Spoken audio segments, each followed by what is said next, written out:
concerning mechanical principles. We each had our ideals, and neither would yield. Under the pretext of a social gathering, one invited the impartial Rex Lapis to judge the quality of our creations. But Rex Lapis declared that Gui Zhang's Obscuro Vulpus mechanism was superior. Though one was too proud to acknowledge it, in one's heart, one knew that Gui Zhang was indeed the superior talent in the mechanical arts. As for the story between Gui Zhang and Streetward Rambler, that begins with a certain bell.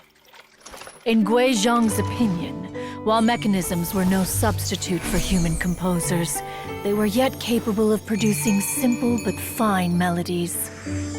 But Streetward Rambler believed music to be an expression of the soul, an emotional enterprise that could never hope to be replicated by machinery. They argued endlessly, until one asked Rex Lapis to intercede.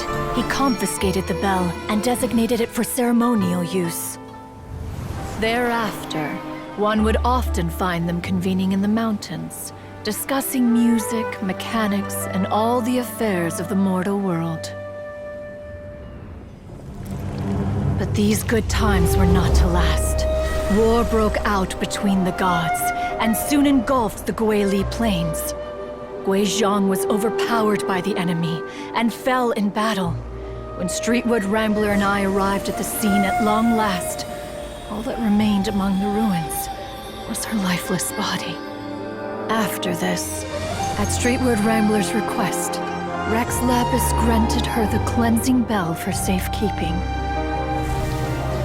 To honor our friend's memory, one made a few finishing touches to her ballistic device. Many lantern rites have passed since then. Many greetings and goodbyes. Upon what do you gaze? The Guili Plains? No. It's everything.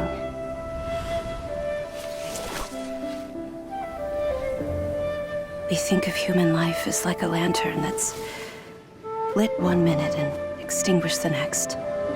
But are we Adepti so different? Perhaps as dust settles after a storm, we too must one day return to the world below.